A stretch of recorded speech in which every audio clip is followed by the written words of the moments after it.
আকাশবাণী আগরতলা স্থানীয় সংবাদ পড়ছি চন্দন লেখাপাল। এখনকার বিশেষ বিশেষ খবর হলো, মুখ্যমন্ত্রী অধ্যাপক ডক্টর মানিক সাহা বলেছেন, দেশকে শক্তিশালী করতে হলে ছেলে মেয়েদের নৈতিক শিক্ষায় শিক্ষিত করতে হবে। কেন্দ্র উত্তর পূর্বাঞ্চল উন্নয়ন মন্ত্রী জ্যোতিরাদিত্য সিন্ধিয়া আগামীকাল 3 দিনের রাজ্য সফরে আসছেন। প্রধানমন্ত্রী নরেন্দ্র মোদী আগামীকাল কেরালা সফরে যাবেন। ত্রিপুরা উত্তরাখণ্ডের মধ্যে রঞ্জি ট্রফির 4 দিনের খেলা আজ থেকে আগরতলায় শুরু হয়েছে। এবারে সংবাদ বিস্তারিত। মুখ্যমন্ত্রী অধ্যাপক ডক্টর মানিক সাহা বলেছেন, দেশকে শক্তিশালী করতে হলে ছেলে মেয়েদের নৈতিক শিক্ষায় শিক্ষিত করতে হবে। আজ আগরতলার প্রজ্ঞা ভবনে সংখ্যালঘু কল্যাণ দপ্তর আয়োজিত সংখ্যালঘু সম্প্রদায়ের শিক্ষার্থীদের মেধা পুরস্কার বিতরণী অনুষ্ঠানে বক্তব্য রাখতে গিয়ে তিনি কথা বলেন। তিনি বলেন, ভারতবর্ষের প্রত্যেকটি নাগরিকের কল্যাণ কেন্দ্র রাজ্য সরকারের দায়িত্ব। তিনি বলেন, সমাজের সকল স্তরের মানুষের সহযোগিতায় রাজ্যের উন্নয়ন ত্বরান্বিত হবে। মুখ্যমন্ত্রী বলেন, রাজ্যে জনজাতি, জাতি ও সংখ্যালঘু সম্প্রদায়ের মানুষ শান্তি সম্প্রীতির সঙ্গে বসবাস করছেন। 2011 সালের জনগণনা অনুযায়ী রাজ্যে 16.42% সংখ্যালঘু শ্রেণীর মানুষ বসবাস করেন। রাজ্য সরকার 2025-2026 অর্থ বছরে কেন্দ্রীয় সরকারের কাছে সংখ্যালঘু শ্রেণীর উন্নয়নের জন্য 4টি প্রকল্পের অনুমোদন প্রাপ্তির জন্য পাঠিয়েছে, যার জন্য ব্যয় হবে 106 কোটি টাকা। তিনি বলেন, রাজ্য ওয়াকফ বোর্ড সংখ্যালঘুদের স্বার্থে বিভিন্ন উন্নয়নমূলক পদক্ষেপ গ্রহণ করছে। তিনি উন্নত শিক্ষা, পরিকাঠামো প্রকল্প এবং অর্থনৈতিক সুযোগ সুবিধার মাধ্যমে এবং সংখ্যালঘু সম্প্রদায়ের কল্যাণের উপর জোর দেন। তিনি প্রধানমন্ত্রী নরেন্দ্র মোদীর দৃষ্টিভঙ্গির কথা উল্লেখ করে বলেন যে, সবকা সাথ সবকা বিকাশ সবকা প্রয়াস সবকা বিশ্বাস এই নীতিগুলি কেবল স্লোগান নয়, এর গভীর তাৎপর্য রয়েছে। তিনি বলেন, স্বাধীনতার পর বর্তমান রাজ্য সরকারের অধীনে একটি সামাজিক পরিবর্তন এসেছে। মহিলাদের ক্ষমতায়নের কথা বলতে গিয়ে তিনি বলেন যে, মহিলারা এখন নিজেদের অধিকার সম্পর্কে সচেতন। অনুষ্ঠানে সংখ্যালঘু কল্যাণমন্ত্রী শুক্লাচরণ নোয়াতিয়া সংখ্যালঘু শ্রেণীর উন্নয়নে রাজ্য সরকারের গৃহীত বিভিন্ন প্রকল্পের কথা উল্লেখ করেন। অনুষ্ঠানে 13 জন ছাত্রছাত্রীকে মেধা পুরস্কার বিতরণ করা হয়। এর মধ্যে রয়েছে chief minister's minority girl gold award, Maulana Abul Kalam Azad memorial merit award ইত্যাদি। তাছাড়া করবুকে 4.28 কোটি টাকা ব্যয় নির্মিত 2টি ছাত্র ছাত্রী আবাসের আজ এই অনুষ্ঠান থেকে ভার্চুয়ালভাবে উদ্বোধন করা হয়। কেন্দ্রীয় উত্তর পূর্বাঞ্চল উন্নয়ন মন্ত্রী জ্যোতিরাদিত্য সিন্ধিয়া আগামীকাল 3 দিনের রাজ্য সফরে আসছেন। আগামীকাল বিকেলে তিনি আগরতলার রবীন্দ্র শতবার্ষিকী ভবনে ডোনার মঞ্চকের আর্থিক সহায়তায় বিভিন্ন উন্নয়নমূলক প্রকল্পের শিলান্যাস করবেন। পরে আগরতলা আইজিএম হাসপাতালে মা ও শিশুদের স্বাস্থ্য সম্পর্কিত বিষয়ে খোঁজ নেবেন। তাছাড়া আগরতলা ডেন্টাল হাসপাতাল পরিদর্শনের কথা রয়েছে তার। আগামীকাল সন্ধ্যায় মাতা ত্রিপুরেশ্বরী মন্দিরে পুজো দেবেন তিনি। সফরের দ্বিতীয় দিনে তিনি উত্তর ত্রিপুরা জেলার কদমতলার উত্তর ফুলবাড়ি গ্রাম পরিদর্শন করবেন। সেখানে আগরগাছের একগুচ্ছ প্রকল্পের উদ্বোধন করার কথা। পরে তিনি রাজ্যের ঐতিহ্যবাহী ঊনকোটি পাহাড় পরিদর্শন করবেন। সফরের তৃতীয় তথা শেষ দিনে শ্রী সিন্ধিয়া ডুম্বুরে পর্যটন প্রকল্পে মাতাবাড়ি ট্যুরিজম সার্কিটের সূচনা করবেন। ওই দিনই তার রাজ্য ত্যাগ করার কথা রয়েছে। রাজ্য সরকার এবারও কৃষকদের কাছ থেকে সহায়ক মূল্যে ধান কিনবে। আজ মহাকরণে খাদ্য ও ভোক্তা বিষয়ক মন্ত্রী সুশান্ত চৌধুরী এবং কৃষিমন্ত্রী রতনলাল নাথ এক যৌথ সাংবাদিক সম্মেলনে রাজ্য মন্ত্রিসভার সিদ্ধান্তের কথা ঘোষণা করেন। খাদ্যমন্ত্রী জানান, আগামী 28 জানুয়ারি উত্তর জেলার ধর্মনগরে আনুষ্ঠানিকভাবে ধান কেনা শুরু হবে। তিনি জানান, এই মরশুমে 18,000 মেট্রিক টন ধান কেনার লক্ষ্যমাত্রা নেওয়া হয়েছে। ধানের সহায়ক মূল্য গতবারের চেয়ে 69 পয়সা বাড়িয়ে এবার কিলো প্রতি 23 টাকা 69 পয়সা করা হয়েছে। তিনি জানান, রাজ্য সরকার কৃষকদের কাছ থেকে ধান কেনা শুরু করার পর থেকে এখনো পর্যন্ত 2,44,303 মেট্রিক টন ধান কেনা হয়েছে। তাতে উপকৃত হয়েছেন 1,25,454 জন কৃষক। তাদের ব্যাংক অ্যাকাউন্টে জমা হয়েছে 489,71,00,000 টাকা। এতে ত্রিপুরা গ্রামীণ এলাকার অর্থনৈতিক কর্মকাণ্ড ত্বরান্বিত হয়েছে। কৃষিমন্ত্রী বলেন, প্রধানমন্ত্রী নরেন্দ্র মোদীর নেতৃত্বে ভারত গোটা বিশ্বে খাদ্যশস্য রপ্তানি করছে, আমাদের রাজ্যে উৎপাদন বেড়েছে। উচ্চশিক্ষামন্ত্রী কিশোর বর্মন বলেছেন, বর্তমান সরকার ক্ষমতায় আসার পর প্রধানমন্ত্রীর আত্মনির্ভর ভারত দর্শনকে সামনে রেখে হস্ততাঁত রেশম শিল্পকে পুনরুজ্জীবিত করার কাজ শুরু হয়েছে। আজ নলছড় আঞ্চলিক তাঁত শিল্প সমবায় সমিতি লিমিটেডে 34 দিন ব্যাপী রেশম হস্ততাঁত বয়ন প্রশিক্ষণ কর্মসূচির সূচনা করে তিনি কথা বলেন। ভারত সরকারের বস্ত্র মন্ত্রকের সমাজ প্রকল্পের অধীনে এবং কেন্দ্রীয় রেশম পর্ষদের সহযোগিতায় এই প্রশিক্ষণ কর্মসূচির ফলে রেশম শিল্পে দক্ষতা উন্নয়নে নতুন দিগন্ত উন্মোচিত হবে বলে উল্লেখ করেন শ্রী বর্মন। তিনি বলেন, এই প্রশিক্ষণ শুধু তাঁতিদের দক্ষ করে তুলবে না, পাশাপাশি ভবিষ্যতের উদ্যোক্তা তৈরি করতে সাহায্য করবে। অনুষ্ঠানে পৌরোহিত্য করেন নলছড় আঞ্চলিক তাঁত শিল্প সমবায় সমিতির সভাপতি দুলাল দেবনাথ। খবর প্রচারিত হচ্ছে আকাশবাণীর আগরতলা কেন্দ্র থেকে।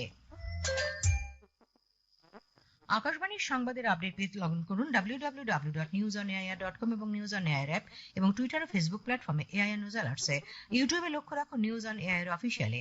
আকাশবাণী আগরতলার সংবাদের আপডেট পেতে দেখুন টুইটার বা এক্স হ্যান্ডেলে আকাশবাণী নিউজ আগরতলা, ফেসবুকে এআইআর নিউজ আগরতলা এবং ইউটিউবে আকাশবাণী নিউজ আগরতলা।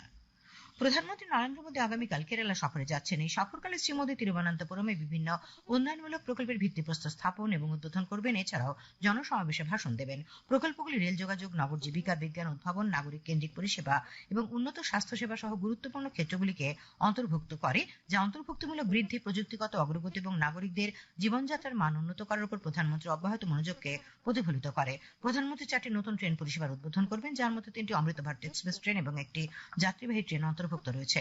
নগর জীবিকা জোরদার করার প্রচেষ্টার অংশ হিসেবে প্রধানমন্ত্রী রাস্তার বিক্রেতাদের জন্য আর্থিক অন্তর্ভুক্তির পরবর্তী পর্যায়ে প্রধানমন্ত্রী স্বনিধি ক্রেডিট কার্ড চালু করবেন। প্রধানমন্ত্রী তিরুবনন্তপুরমের Shri Chitra Tirunal institute for medical sciences and টেকনোলজিতে একটি অত্যাধুনিক রেডিও সার্জারি সেন্টারের ভিত্তিপ্রস্তর স্থাপন করবেন।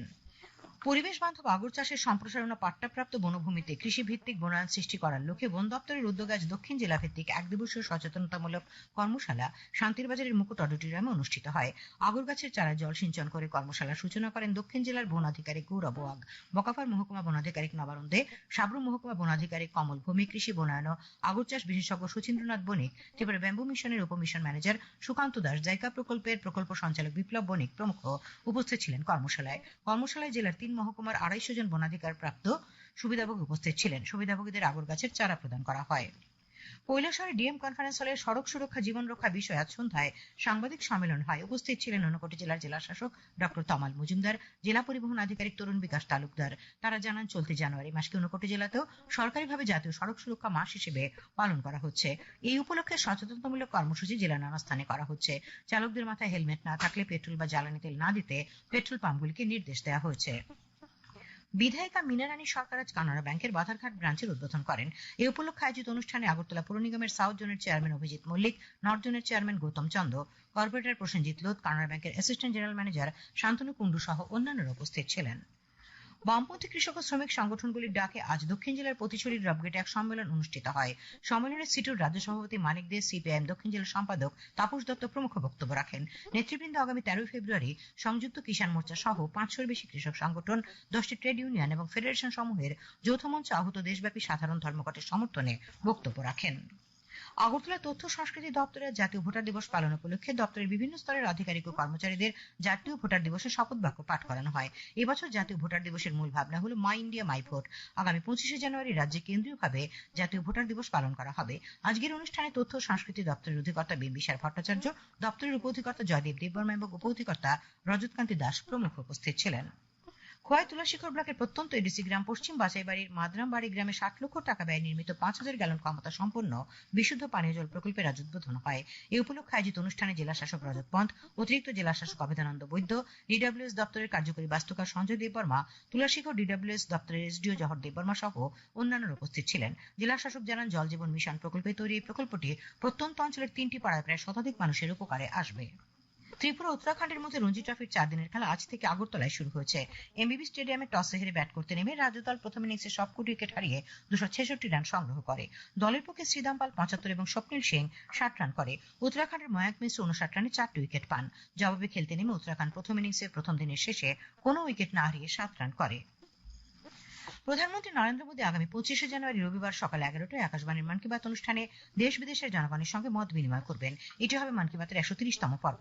প্রধানমন্ত্রী জনগণকে তাদের সুচিন্তিত চিন্তাভাবনা মন কি বাতে জানানোর আহ্বান জানিয়েছেন। মাইগভ ওপেন ফোরামে এবং নরেন্দ্র মোদী অ্যাপে জনগণ তাদের মতামত পাঠাতে পারবেন। তাছাড়াও টোল ফ্রি নম্বর 1800117800 নম্বরে কল করে হিন্দি বা ইংরেজিতে মতামত রেকর্ড করানো যাবে।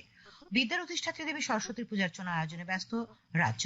শ্রীপঞ্চমী তিথি অনুযায়ী আগামীকাল বাগদেবীর পুজো। বিভিন্ন শিক্ষা প্রতিষ্ঠান, বাড়ি, ক্লাব সংস্থায় দেবী সরস্বতী পুজোর প্রস্তুতির তুঙ্গে। পূজার উপকরণ আগরতলার বাজারগুলি সেজে উঠেছে। আগামীকাল আকাশ আংশিক মেঘাচ্ছন্ন থাকবে। সকালে হালকা কুয়াশা পড়বে। আজ দিনের সর্বোচ্চ তাপমাত্রা ছিল 27.9 ডিগ্রি সেলসিয়াস এবং সর্বনিম্ন 12 ডিগ্রি সেলসিয়াস। আগামীকাল দিনের সর্বোচ্চ তাপমাত্রা 28 ডিগ্রি সেলসিয়াস এবং সর্বনিম্ন 12 ডিগ্রি সেলসিয়াসের কাছাকাছি থাকবে। শেষ করার আগে খবরের বিশেষ বিশেষ অংশগুলি আরেকবার। মুখ্যমন্ত্রী অধ্যাপক ডক্টর মানিক সাহা বলেছেন, দেশকে শক্তিশালী করতে হলে ছেলে মেয়েদের নৈতিক শিক্ষায় শিক্ষিত করতে হবে। কেন্দ্রীয় উত্তর পূর্বাঞ্চল উন্নয়ন মন্ত্রী জ্যোতিরাদিত্য সিন্ধিয়া আগামীকাল রাজ্য সফরে আসছেন। প্রধানমন্ত্রী নরেন্দ্র মোদী আগামীকাল কেরালা সফরে যাবেন। ত্রিপুরা উত্তরাখণ্ডের মধ্যে রঞ্জি ট্রফির 4 দিনের খেলা আজ থেকে শুরু হয়েছে। স্থানীয় সংবাদ আজ এখানে শেষ হলো। পরবর্তী বাংলা স্থানীয় সংবাদ শোনা যাবে আগামীকাল সকাল 7:35 মিনিটে।